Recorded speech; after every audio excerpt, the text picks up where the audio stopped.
I'm Angela Thomas, partner consumer and retail at Deininger Consulting in India, headquartered in Germany.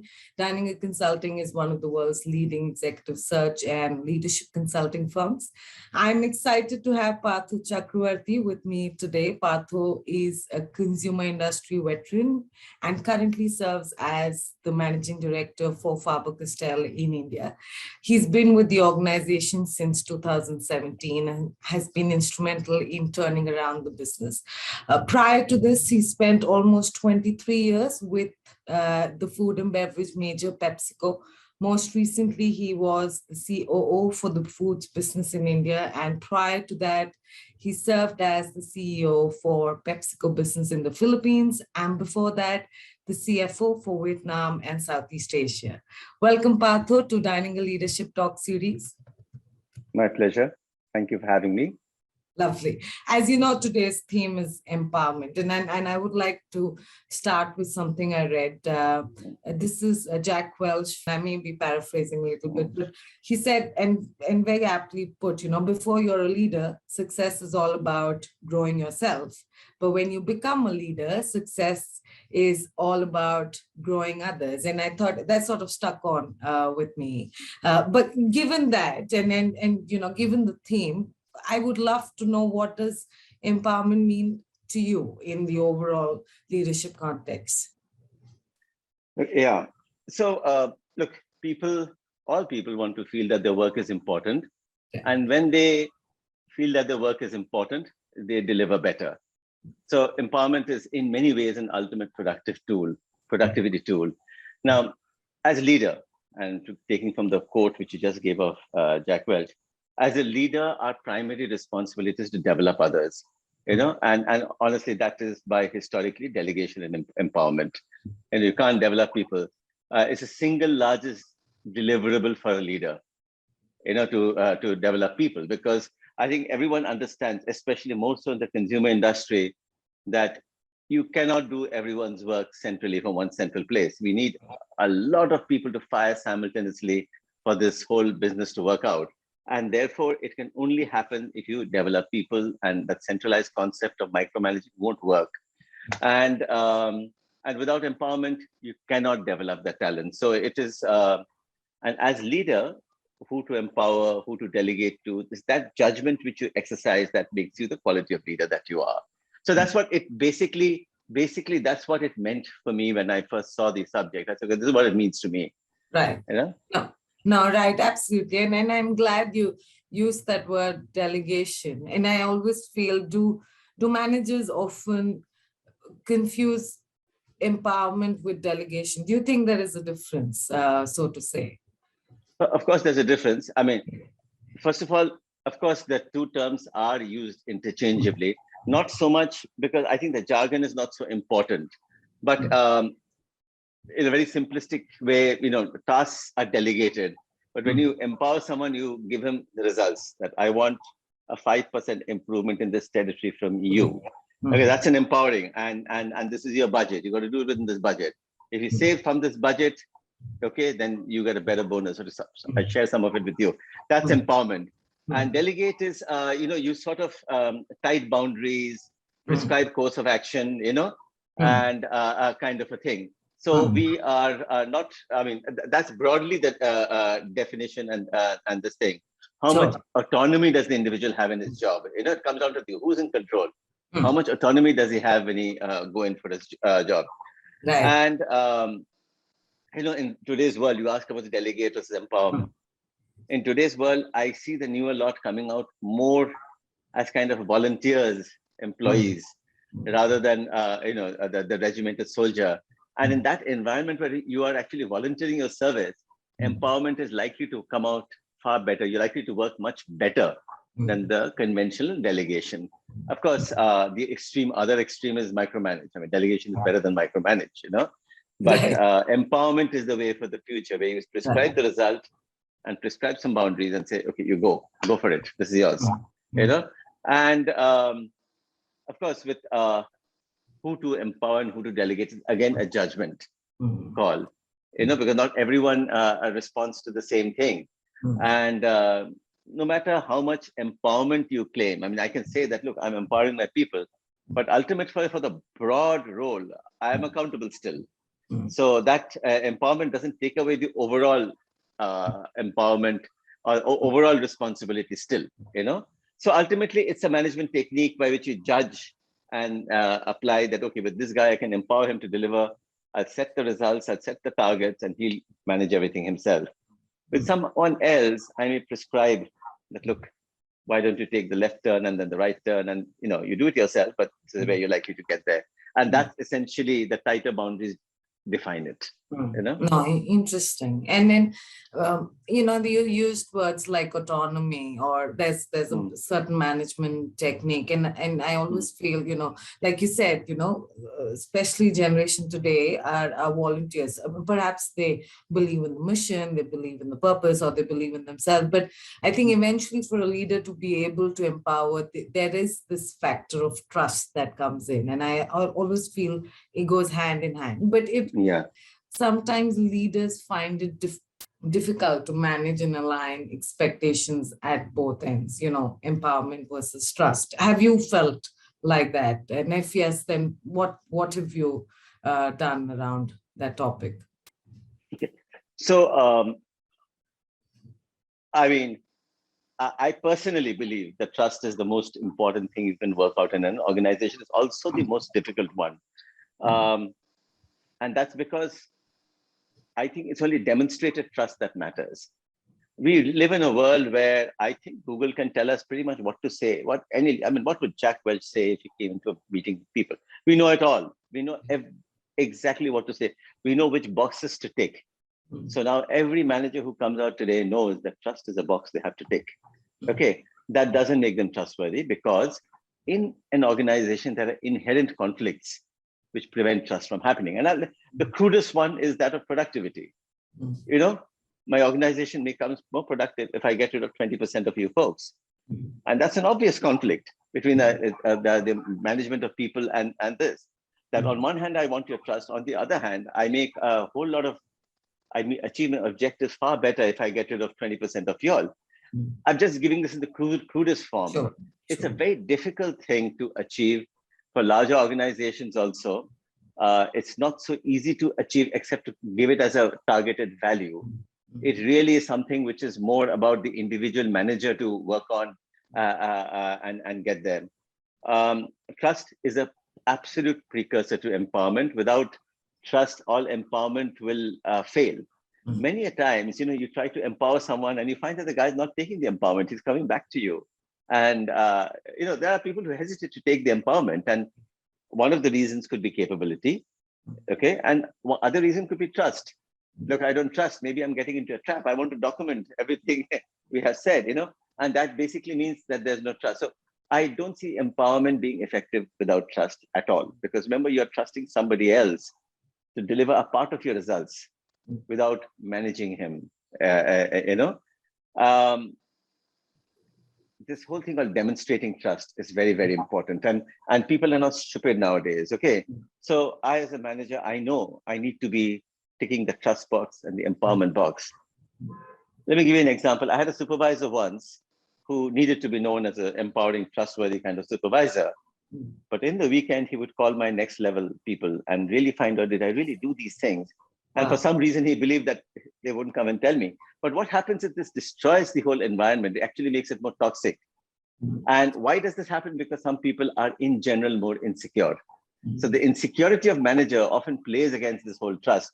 So I feel it's a key managerial skill. I have got personally tremendous results by building trust in organizations, because that leads to empowerment.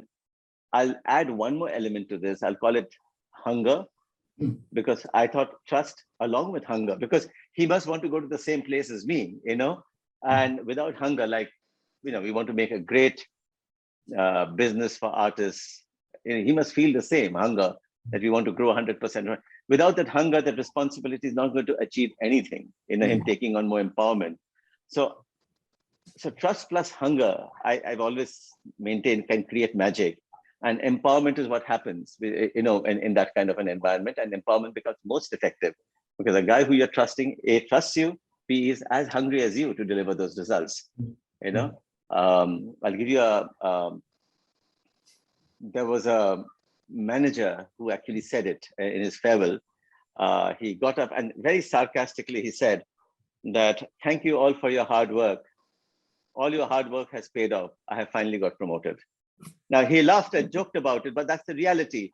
That's the reality of it. People are not working for you to get promoted. They're working for the whole organization. They're working for themselves. And that's where trust and the whole thing plays out together. Equal amount of trust, hunger, everyone must move up together. It's a tough one for large organizations to mandate. And that's where comes in this quality of managers, the quality of people you hire, the quality of people you put in various roles. They can make a big difference. You know, if you put a lot of insecure people in those places, or people who are still obsessed with individual performance. I mean, start with the Jack Welch quote. You know, I not only want to be a great captain, I also want to score a triple century, and I want the world to see that I've scored a triple century and I've been a great captain. Then you're going to have some obvious conflicts here, and that's where the problem comes in. I mean, this whole thing that, you know, leadership by example, what works in cricket not necessarily works in a work environment. Your people are your bigger heroes. You know, the empowered managers, you know, you must celebrate when it works out. When it comes out, it has to be their celebration, not your celebration. You know, and these are just some of the things you do to create trust as an environment, you know. But to answer your question, simply put, without trust, without hunger, empowerment will fail. You know, it has to have, that has to be there. Correct. No, I couldn't agree more, Partho. And perhaps a subset of what you said, you know, I know there is the, you know, the leader needs to be secure, leader needs to also trust, but the other end also could have a set of employees who are probably not insecure, but, you know, shy. Personality is not too overbearing, overpowering, or for whatever reason. And then there comes, and especially when you're given responsibility in the beginning of your career, you always have that doubt, you know, can I do it? And you tend to have this phenomena called the leader-follower phenomena, you know. But does empowerment mean that, you know, there is a complete hands-off approach? You know, how do you ensure that while you're empowering someone, the organization goals or decision-making is not compromised? Yeah. So this is again an art, because if you call him up at 7 a.m. and say, "Why haven't you left for work?" That's not that's a horror. Okay. But I mean, most people who work on objectives, there are periodical reviews. You know, I'll give you myself. I'm responsible for the top line and bottom line of this organization. Okay, and I have some guidelines.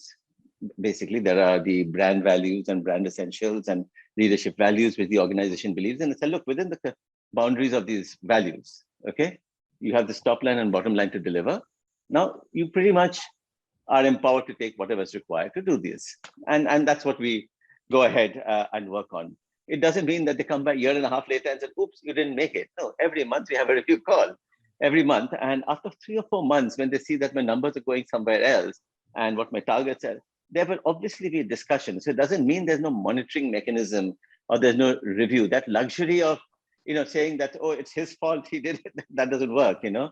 I empowered him, it's his fault. Of course, it's, so therefore there has to be review mechanisms. And these review mechanisms actually allow for terrific collaboration. So it's a simple thing like, you know, you discuss a month, and typically in the world I've existed, there's been either monthly reviews or quarterly reviews. You sit down at the end of the month and you say, how far have you progressed? And how much have you done?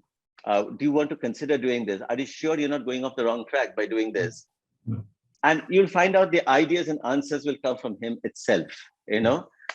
So we don't give up our thing. And of course, I mean, you don't go to an inspection, but you get through your mechanism. I mean, for example, you will be in your due course going down to the market, talking to people, it'll come back. It doesn't mean you shut your eyes blindly. That luxury is not given to any manager in the world today. But you are using empowerment as a productive tool, and you will have to have your monitoring mechanisms and your feedback and checks and balances to understand that, to get your feedback, to direct him the right way, and allow for some failure. One of the great ways of empowering is give him a budget, saying that, okay, you've got 10%, you make 9, you make good money yourself, you can save 1% there, not just me, you too. And second thing is that allow for some failure, and that you can do if you break it up into periods and reviews. Say that, okay, fine, a couple of months hasn't worked out, now let's change course and go there. And this is all part of that overall human capability development for organizations. That's the only way you learn, and it's a terrific thing. And that's what I was lucky to go through this process and build myself in thing. And I guess that's the technique I use most to, make sure that everything is going well despite being empowered. I mean, that's what it is, No, the field. I go to the field often, and if someone's done a good campaign, and you go to the field, you talk to people, you'll get a sense of what's going on. No, I agree. So set the goal, do reviews, understand what's happening, reward them, and then perhaps also leave some room for failure. But that's you. I always say that's the leader. But what about your first line, second line? You also want to create a culture that is empowering. What about what would be your biggest challenges in creating an empowering culture, and how do you overcome them? Okay, the first, you're right. You're right. As you go down, the creation of the empowering culture, but it also is infectious in the sense, and I mean, you're right. As you go below, people tend to delegate. It becomes more regimented, and people are not willing to take in more accountability. But the one thing I've realized that if people are basically upwardly mobile, okay, that if you have any interest in growing your current job from where you are, then you will be responsive to empowerment, and it works at phenomenal levels. I mean, you think it doesn't work. We have I remember there was a case, and this I'm talking about a frontline salesperson, complete frontline salesperson, and we were going to. This is in the Philippines actually when I was there, and we were actually tying up with a eatery, a food place, and we were going to pay a lot of money upfront so that they would be exclusively, or not exclusively, but they focus the sell and encourage sale of our products. And we approved everything. But the person down there who went to actually sign it realized in the last minute that the eatery, the place he's put the chairs out and the way it's structured, the sun would shine on them during lunchtime. So it's unlikely anyone would come and see there. He took that last minute call and backed out of the deal. Okay, now I'm just saying I was quite impressed that it had gone all the way down, that the people, the hunger to do more, the hunger to embrace empowerment was there so much that he came back, and no one would have known if he had signed it and come up, but he came back and said, no, we decided not to last minute because I saw that during the peak hour when the consumption happens, the sun falls where they're supposed to be sitting in a hot place like Philippines. No one will go there for lunch. So let's not sign this deal. So each one at every degree has that. It's just a matter of degrees. You cannot leave to a person at that level. I mean, if you understand fundamentally sales, there is, let's take the sales function at the lowest. There is a target, there's a margin and a discount budget he gets, and there is beats he's supposed to follow. Okay, and the number of outlets, his beat, his route, everything is designed. There are some things which are given to him, but he's empowered to grow his revenue within that thing. And so therefore it's not correct that it's just only at the top level empowerment works. Now you can handle that empowerment badly by ringing up his house at 7 a.m. and say, have you left for office yet? Okay, you can do that and micromanage that and spoil the whole environment, or judge him for what it is. Give him his space to breathe, to be creative in his own way and develop his thing. So I'd like to believe that the whole culture of empowerment is infectious. So if you do that to the next level tends to do it to the level afterwards. And it may take a bit of time, but it does percolate downwards, and it rides ultimately on the whole thing of trust, which you can't replace. Unfortunately, there is no large corporation idea for trust. That's individual, and which is why I guess large corporations spend so much time in recruiting the right kind of person, because that can make all the difference. You create an environment of trust, productivity, and everything will fall in place. And there are people who can create toxic environment, the opposite. And toxicity is the worst. You don't know whether you should move, should I document every step of mine, and both are equally there. No, interesting. And I think you've put it correctly. Organizations can promote an empowering culture, but it eventually comes down to execution by the right kind of leader. And you sort of picked on different things, but and you also said, it could go other way around. It could be someone toxic, and there is this tendency to always say, empowerment would perhaps be a threat to my authority. They double down and sort of hold their guards really up, and then they don't let people in. How does one tackle with that sort of leadership? How do you tackle with leaders who feel that empowerment is nothing but people questioning my authority? Yeah. Well, look, first of all, I would say, let's get a bit structural. When you hire someone, you have to decide, are you going to take upwardly mobile people or not? Because if someone is not upwardly mobile, he's not going to leave his work. This is a structural thing. If I want to stay here for the rest of my life, I am not going to be developing people who can replace me. Be very, very clear on that. So you have to, so the quality of recruit is a factor. And that's where large corporations try to spend, if you see, they don't keep people more than 3 years in a place. And that's where the challenge also comes in, because in 3 years, you're not going to have personal equations so much around to develop trust. So trust has to be more it won't come because you know the guy, because the people are rotating every 3 or 4 years. And even forget large corporations, people leave jobs and it changes. So therefore, trust is a thing. I think there are I would hire people who are upwardly mobile at key positions, okay? I think feedback tools like 360 feedback and what we do with them are also useful, because if somebody is toxic and they come out in 360, very, very clear. Thirdly, leaders have to be tasked with developing people, and that's very measurable. How many people have you developed under you? How many people have got promoted? How many people have moved on to the next great thing? And that automatically also creates a thing. Yes, if you're fundamentally insecure, and this insecurity comes in many ways, large organizations have a lot of skip level interaction. And skip level interaction is a major creator of insecurities, because, you, especially in an environment of empowerment and things like that, how they handle the whole process, if it's very process oriented, I don't see a problem. But if you've got people who want to stay in the same job for a disproportionate number of times, then you will find some level of toxicity creeping in, because this whole thing works on empowering if everyone is upwardly mobile.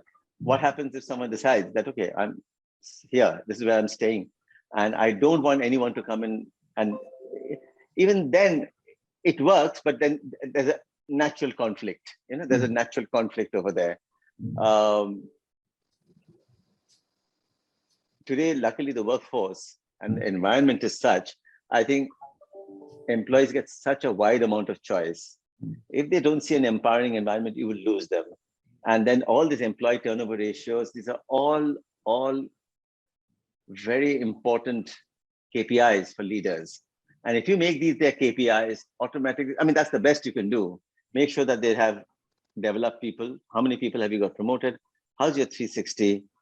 How upwardly mobile you yourself are?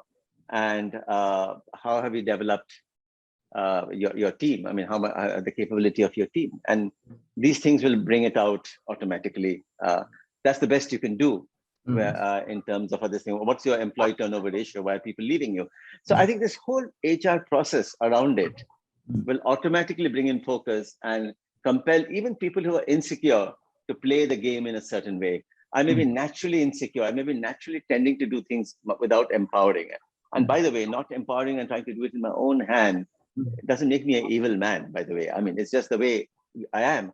But once you know the rules of the game, that the rules of the game is that this is what you do, you get measured, you get rewarded as much for developing people as you do for your individual deal, which you may have struck with a thing, then automatically, when you see that the organization does that, then your targets and your objective and thinking state. I'll give you another example. I mean, the best one organization show for values is that when it rewards a person, not just for results, but how they achieved it, you know, and when it demonstrates that our values are more important than your results, then automatically everyone falls in line. So that's the best way to go about it, I feel. Now, interesting. You have to give it importance. You give it the importance and you will get the importance back. People are smart. They know this is what you want, then they'll do it. Lovely. It's like when we were young and you had to solve a maths problem, it's not just the answer, but the steps that led to that answer. So I think very nicely put, and I think I couldn't agree more. But I realize you've been a part of organizations where empowerment and opportunities has been a mainstay of that organizational culture.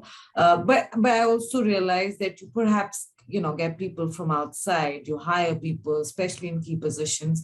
Have you ever seen or felt a difference in performance and success, and perhaps an extension of what you said, in employees who operate in an empowered culture versus who do not?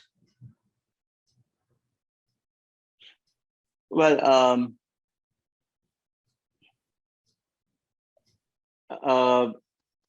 okay. There are people who like to do things with their own hands and who don't naturally empower. Okay. I have never viewed that as something that you must come down hard upon, because then you actually will never get that desired result.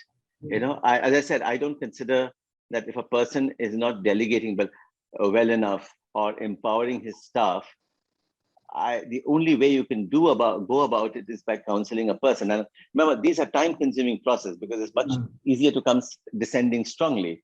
But I personally have, of course, dealt with people, not just from other organizations, people who have their personalities that way, who don't try to delegate, who try to micromanage, who try to definitely empower. Forget he doesn't delegate, forget empowering, you know, and always using the excuse that, you know, in the end, the buck stops with me, so I want to have control.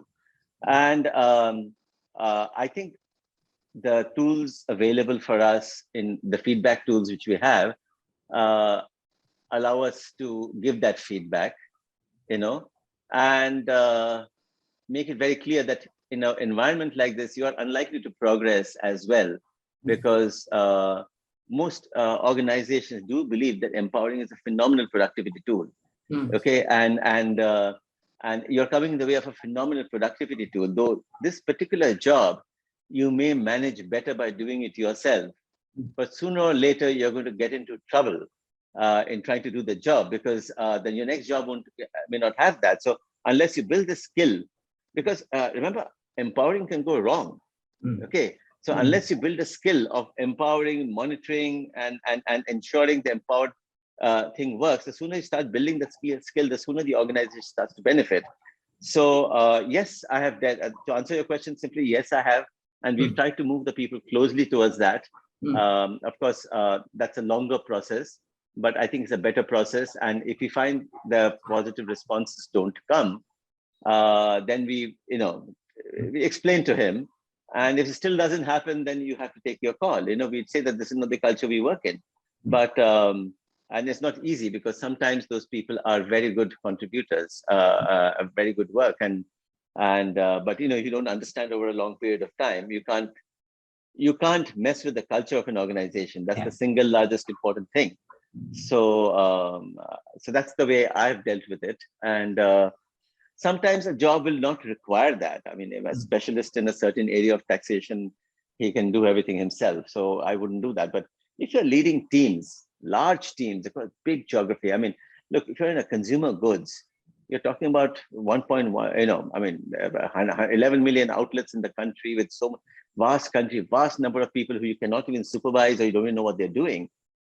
You can't micromanage them. You will have to use these empowerment tools and delegation and empowerment. And I'm using that deliberately together because there's a bit of balance in both to get your work done. So prima donna trying to do everything himself will fail in that environment. So as I said, if he was expert on GST taxation, then I guess we can tolerate it. But if it's leading people, then he will get stuck sooner or later, because we work through others. We don't work in our own hands. So I'm so glad you addressed that gray area to say there's nothing really right and wrong. And it's really about the job and the skill required for the job. One last thing, Partho, one last question. It has two parts to it. You know, you've had such a rich career. When have you felt the most empowered? And in second part, when do you think your team has felt the most empowered? Sometimes it happens structurally. Like in the case of the Philippines, the organization I headed was an independent listed company where PepsiCo and other major players had major shareholding. So it's an independent listed company. So by position, I was seconded there. So obviously I had to have the independence. Otherwise, that was structurally given to me. In my current role, I feel very, very empowered. I have, as I said, I have a top line and a bottom line accountability. But you know, there are brand essentials and corporate values, which we have to do it within the guidelines of that. You can't violate that. I feel very, very empowered. I have my monthly call where we check in, and if they see you're in the right direction or broadly not deviating too much, they encourage you, ask, collaborate, you decide whether you want to do something more. You know, this whole empowerment can also come through a collaborative process. So I feel fairly empowered now. My first sense of empowerment happened a bit accidentally. It was during the 90s when PepsiCo was buying out and acquiring, and it was the startup for PepsiCo in India. And with the sheer volume of number of factories they brought in and the number of tasks at hand, there was no option but to empower. And I found that I enjoyed it immensely, and that's what developed me most, I couldn't believe that at that early stage in life, I had so much calls I could make. And that developed me for what I am today. But it came accidentally because, you were clearly overnight, you were buying out so many things, and that provided that. Because it worked well for me, I always like to believe two things, and there's a perpetual belief in improve. I mean, about you want to learn more, you want to grow. Okay, even when you hit, when you're 70 or whatever, you still want to always. I do not see the joy in repeating the same work over and over and over again. Okay, so if that doesn't give you a buzz, you will always find new ways and better ways to do it. Okay, and since I always wanted to move on, I always believe the best way to do it is to empower. And did that sometimes backfire? Yes, it has. But I thought it was a price worth paying because a couple of times it backfired. I didn't want that to pull me back.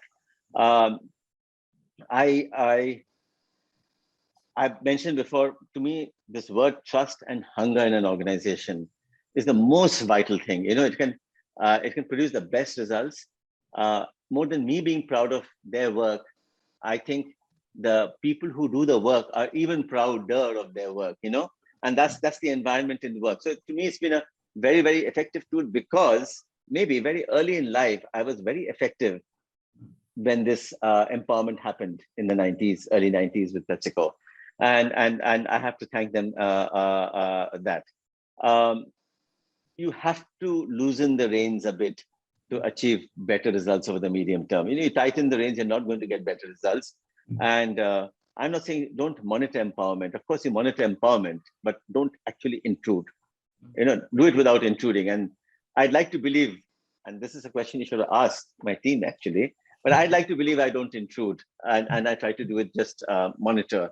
Periodical reviews, just conversations and chats, bring it out, One important thing is that when you give feedback, try to give customer or consumer feedback rather than your own feedback.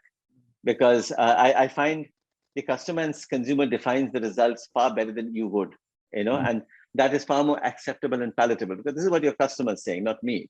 And that becomes a far more acceptable feedback for this whole empowerment process. I feel I allow for a lot of failure, simply because I believe a lot of success comes after that. Not because I believe in failure, I just know that is going to come. And I do make an exception for the few people who I know will not take the empowerment.